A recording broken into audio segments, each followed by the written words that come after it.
Hello everyone, welcome back to our complete ABAP plus HANA course on Srijan Institute and Training Center YouTube channel. So if you guys can remember, we have started with the buffering part and we saw what is a single record buffering. So in case of single record buffering, single record loads into the buffer at a time, and when we are going to use this, we are going to use single record buffering when single records are accessed by specifying the complete key. Now what is the meaning of complete key here? So if you will go to our table that we have created, which was our employee table, I have already told you that complete key simply means your primary key.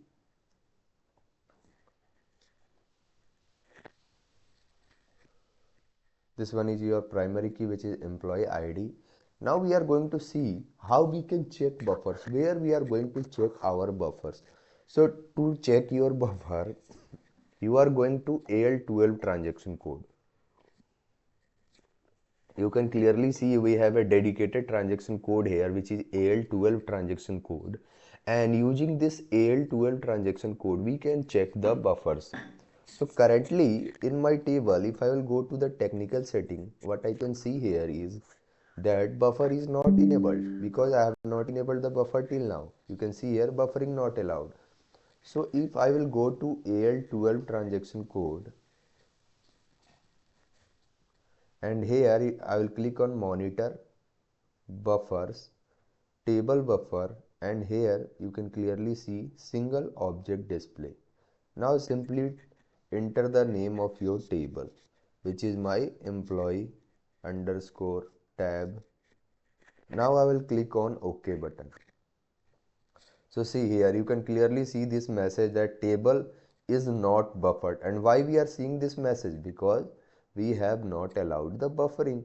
And since we have not allowed the buffering, we are going to get a pop-up message that my table is not buffered. Now the next thing that we have here is how we are going to change it, since we have started with single record buffering. So what I will do, I will enable the buffer. I will simply open this technical setting in change mode. I will activate the buffering and I will select this checkbox, which is single record buffered.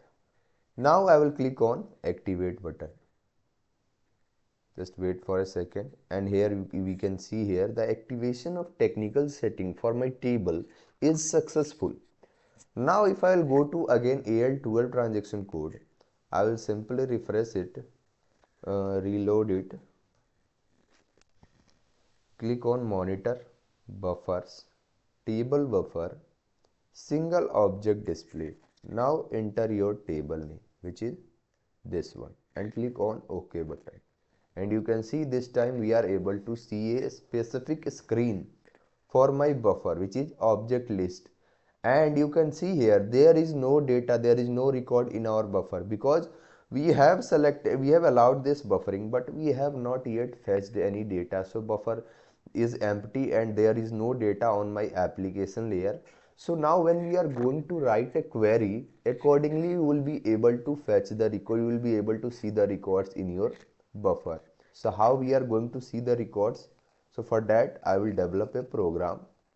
I will copy this program because we have not started the programming part yet, and when we will start the programming part we will see all those details, how we are going to write the query, how we are going to fetch the data, how we are going to perform the CRUD operation. All those things we are going to see in the next chapter, but for now we are just going to write a program using which we will fetch the records from our table.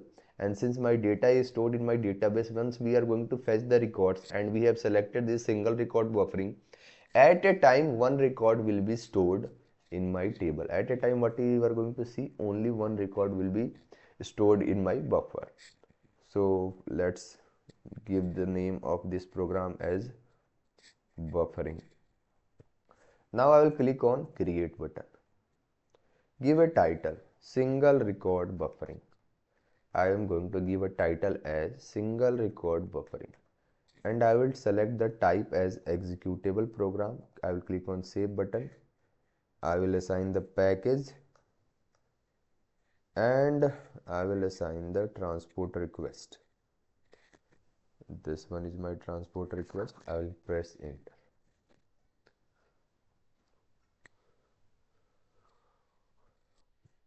Here you can clearly see my program is there. Now I'll simply paste the program which I have created. So let's change some of its content because it do not belong for my table. I will simply copy the name of the data element here. For now you guys don't need to understand this programming part.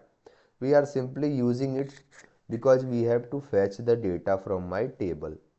And once we will start the programming part, everything will be cleared. Department and manager part. Manager part.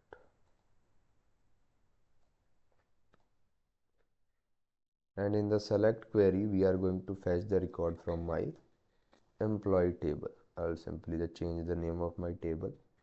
Now activate the program. Since we are just creating a database object here, so it must be activated. Now we will click on execute button and let's try to fetch the 101 record. I will click on execute button. You can see here my one record has been fetched. Now go to the buffering part. Yes, this one, the object list which we have opened, and click on refresh button. As soon as you are going to click on refresh button, what you will be seeing here, you can clearly see here that we have a record. We have a record which is my table name and state is valid and all the data for my buffers are there. But we are not able to see the contents of my buffer. I have loaded my 101 data and I want to see which data I have loaded. So for that purpose, the next thing is how we are going to see the content of my buffer. How to check the content of buffer. So for that purpose, simply again refresh your AL12 transaction code, go to monitor, buffers, table buffering, and you can see here we have a special button buffer content. I will click on it and here simply enter your table name. So I will enter my table name and I will click on continue button. Here you can see the first record has been loaded into my buffer. So my first record has been loaded into the buffer, and if you are going to load another record 102, click on execute button, and once you are going to refresh in your buffer, you will be able to see the 102 record as well. So as soon as you are going to fetch the record, it will be loaded into buffer, and when you are going to fetch this same record, this time your compiler will not go to the database to fetch the data. It will simply fetch the data from the application layer because my data is already there, so it will simply fetch the record from the application layer. So this is the concept of single record buffering. At a time, only one data is going to be stored into your buffer. Now the next thing is full record buffering. What is this full record buffering? So here in case in case of full record buffering, all the table records will load into buffer. Now this one is a really beautiful concept, just focus on it. In case of full record buffering, all the table records will load into the buffer. It doesn't matter how many records you are going to fetch from select query. Even if you are going to fetch one record from your query, all the record from your table will simply come and it will be stored into your buffer. So once all the records have been stored into a buffer, you are no longer required to go to database to fetch any data. All your data will be there on your application layer. It is a temporary storage, so all your data will be stored there, and you will be simply able to fetch it out whenever you are required. Whenever you want to perform any query, whenever you want to write any query, whenever you want to perform any operation, you will be easily fetching the data right from your application layer because you are writing your code on application layer, so you don't need you are no longer dependent on the database to fetch the data. Now the question here is when to use full record buffering. So a table which has master data, that is record access frequently and change very rarely, are best suited for full record buffering. Now why a table which has master data is best suited for your full record buffering? The reason behind is, suppose you have 1 million records in your database and you have selected the full record buffering. So all data came and it was stored on the application layer. Now you are no longer required to go to database to fetch the data. But the question here is, suppose you started changing and every day you are changing your around 10,000 of data. So if you are going to fetch the same record, you will have to now go to the database and bring all those data at once. So it is going to increase the time consumption, it is going to increase the cost of operation. So every time you are going to fetch all the records and you are storing on the application layer, so indirectly it is going to increase the space that you are taking on the application layer, and also it is going to increase the time consumption. So master data are best suited for your full record buffering, and a table which store transaction data should not be opted for full record buffering. So we should be aware while using this full record buffering concept that if there is master data, then and only then we are going to use this full record buffering. Now what will be the advantage? There is a significantly reduction in number of database access. So if you are going to select the full record buffering, at a time you are going to fetch all the records and you are going to store on the application layer. So you no longer need to go to database to fetch any data. So therefore there is a significantly reduction in number of database access. But again there is a disadvantage. The type of buffering requires more memory on application layer, because you are fetching all the data from your table and you are storing directly onto your application layer. So indirectly it is going to take more memory on your application layer. Now let's see the practical implementation part. Simply go to your table, go to technical setting, open in change mode, select buffering, this time fully buffered, and click on activate button. Now go to buffer content and click on refresh. See, you have just changed the buffering type, so now your buffer has been cleared. Now go to your program which you have executed. Yeah, this one program. Click on execute button and try to fetch any record, any one record. Click on execute button. So once you have fetched one record, go to buffer and click on refresh button. And this time what you are going to see, all the data that are there in your table, it will be loaded into the buffer. So it doesn't matter how many records you are going to fetch using your select query, all the records will come and it will be stored on the application layer. So from the next time when you are going to write any query, the system will no longer go to database to fetch the data, it will directly fetch the data from this buffer and it will show to the end user. So now I hope this difference is clear. Then again, if we are changing some data in the table through SM30, then SAP will automatically refresh the buffer content and entire data will be removed from the buffer. So while implementing the buffer, we need to understand this important note that if you are going to change any data from SM30, your buffer content will be refreshed. For practical purpose, go to SM30, open your table in change mode. Yeah, just enter your table name here, underscore employee tab, open it, click on maintain button. Now simply change any data. Let me make it to Kolkata. Now I will click on save button. So I have changed one record. Now if you will go to buffer and you will click on refresh button, you can clearly see here all the records will be directly erased. So we should always use this concept that if you are changing any data from SM30, SAP will automatically refresh the buffer and entire data will be removed from the buffer. Then the next thing that we have here is generic area buffering. Now what is this generic area buffering? Simply focus on this word generic.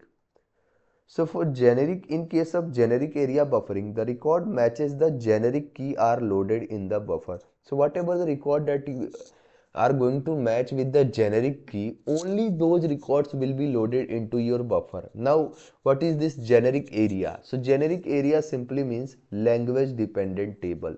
So only those tables which are language dependent, we are only going to use them for generic area buffering. This is a project related case. If there will be any case, then you are only going to use it, but almost more than 95% cases we are not going to use this generic area buffering. So I am not going to discuss it because it is not important for us, but for knowledge purpose simply understand it that in case of generic area buffering, the records matches the generic key are loaded in the buffer, and when we are going to use it for, we are going to use it for generic areas like language dependent tables. And one of the table is SFICT. You can see here, this one is a language dependent class description table.